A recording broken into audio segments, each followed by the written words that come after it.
क्या आप भी अपने घुटनों के दर्द से परेशान हैं? सब कुछ कर लिया, कोई आराम नहीं आ रहा। बैठते हैं तो खड़े नहीं हो पा रहे, रात को सोते हैं तो सुबह उठते हैं तो घुटने जाम स्टिफ, चलते हैं सीढ़ियां चढ़ते हैं तो सीढ़ियां नहीं चढ़ पा रहे हैं। तो क्या होता है? दवाइयां तो बहुत खा ली होंगी, कैल्शियम भी खाया, पेन किलर्स भी खाया, पर क्या है, वो उसी समय के लिए आपको रिलीफ देते हैं। बट जब हम एज करते हैं, अपने 50s क्रॉस करते हैं, 60s 70s तक जाते हैं, तो ये प्रॉब्लम बढ़ जाती है। व्यक्ति का चलना फिरना, उठना बैठना सब हैम्पर करता है, सब पर प्रभाव पड़ता है। तो इस वीडियो में एंड तक बने रहें। इस वीडियो में मैं आपके साथ बहुत ही अच्छे एक्यूप्रेशर पॉइंट्स शेयर करूंगी, जिनको जब आप लगाना शुरू करेंगे ना, तो आपके घुटनों के दर्द में आपको आराम आना शुरू हो जाएगा। नमस्कार, मैं doctor Navneet Kaur Bhatia, bachelors in naturopathy and yogic science and आपकी अपनी होलिस्टिक हीलर। जब भी व्यक्ति घुटना दर्द एक्सपीरियंस करता है ना, उसके घुटनों में दर्द होता है, वो जब डॉक्टर के पास जाते हैं तो वो उनको बोलते हैं जी कार्टिलेज घिस गई है, घुटनों की गद्दी होती है ना जो बीच में, वो घिस गई है, ग्रीसिंग खत्म हो गई है, विटामिन कैल्शियम मिनरल सब ले रहे हैं, पेन किलर्स खा रहे हैं। बट जब एज फैक्टर आता है तो एज के हिसाब से वो चीज़ भी असर करना बंद हो जाती है, और क्या आ जाता है एंड में जी, नी रिप्लेसमेंट का आ गई है नौबत। चलिए एक एग्जाम्पल से समझते हैं। कमरे में बल्ब है, वो बल्ब नहीं जल रहा, बत्ती नहीं जल रही, तो क्या कर रहे हैं? बल्ब बार बार चेंज कर रहे हैं, चेक कर रहे हैं, जी बल्ब नहीं जल रहा। मेन वायरिंग में ही प्रॉब्लम है, एमसीबी गिर रही है, तो क्या है? रूट कॉज तो कहीं और पड़ा है ना। हम लोकली उस चीज का ट्रीटमेंट करें, बल्ब चेंज कर रहे हैं, बार बार चेंज करें, बल्ब नहीं जल रहा। जब हम उसके root cause, that means main wiring पे काम करेंगे, उधर जो पोर्शन है या उधर जो रिक्वायरमेंट है, उस रिक्वायरमेंट को पूरा करेंगे तो बल्ब ऑटोमेटिकली जल जाएगा। तो same in the case of knees, जब हम रूट कॉज पे काम करेंगे, नीज के कहाँ दर्द है, कहाँ दिक्कत आ रही है, कौन सी एनर्जी कम हो रही है, कहाँ का न्यूट्रिशन कम है, जब हम रूट कॉज पे काम करेंगे तो हमारे घुटनों के दर्द में हमें आराम मिलना शुरू हो जाएगा। तो अगर हम TCM के हिसाब से बात करें, घुटने दर्द क्यों हो रहे हैं? घुटने 3 कारणों की वजह से दर्द होते हैं। पहला कारण है किडनी की ऊर्जा सही नहीं है, किडनी वीक है, किडनी का पोषण सही से नहीं हो रहा है। तो क्या व्यक्ति क्या क्या और सिम्टम्स एक्सपीरियंस करता है? अर्ली ग्रेइंग, बाल जल्दी ग्रे हो रहे हैं, उसकी कमर में दर्द हो रहा है, उसके जॉइंट से चट चट कट कट की आवाजें आ रही हैं, उसको बार बार उठना पड़ रहा है रात को यूरिन पास करने के लिए। जब ये सब सिम्टम्स अगर एक्सपीरियंस व्यक्ति कर रहा है तो सीधा सीधा ध्यान जाना चाहिए कि किडनी जो है वो सही से काम नहीं कर रही है। घुटनों का जो दर्द आया है वो किडनी की वजह से ही आया है। दूसरा कारण है शरीर में ठंड और नमी का जम जाना। उसमें क्या एक्सपीरियंस करता है पेशेंट?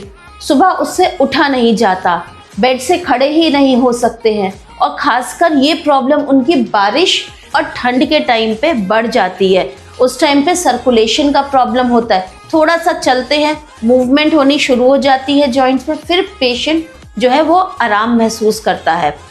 बारिश और नमी अकॉर्डिंग टू TCM शरीर के लिए, जॉइंट्स के लिए बहुत ज़्यादा खतरनाक है, खासकर कार्टिलेज जॉइंट्स की मूवमेंट के लिए बहुत खतरनाक है।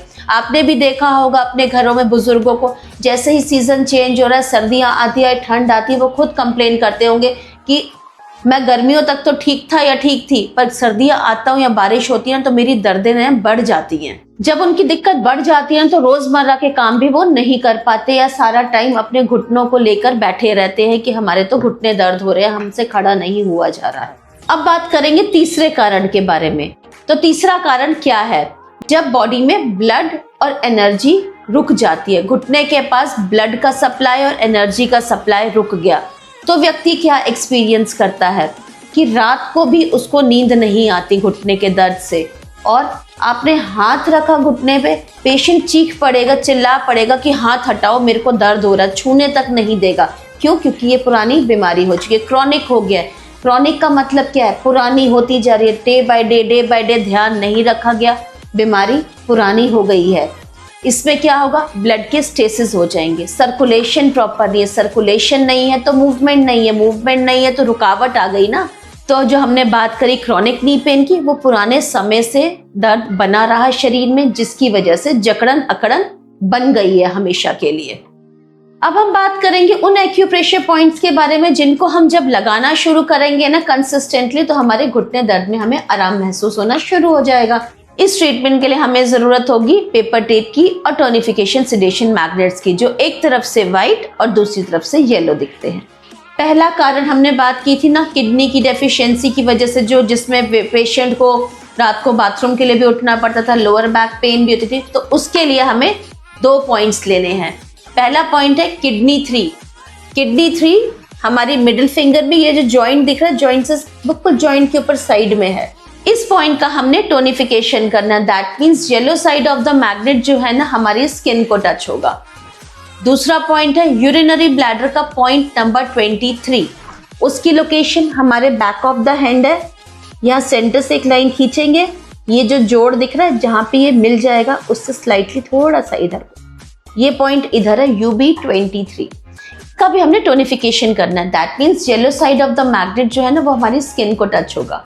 अब हम बात करेंगे दूसरे कारण के बारे में, जिसमें मैंने बताया था कि शरीर में ठंड और नमी जम जाती है। इसमें भी 2 पॉइंट्स हैं, एक है स्प्लीन मेरिडियन का पॉइंट नंबर 9 और दूसरा है स्टमक मेरिडियन का पॉइंट नंबर 36।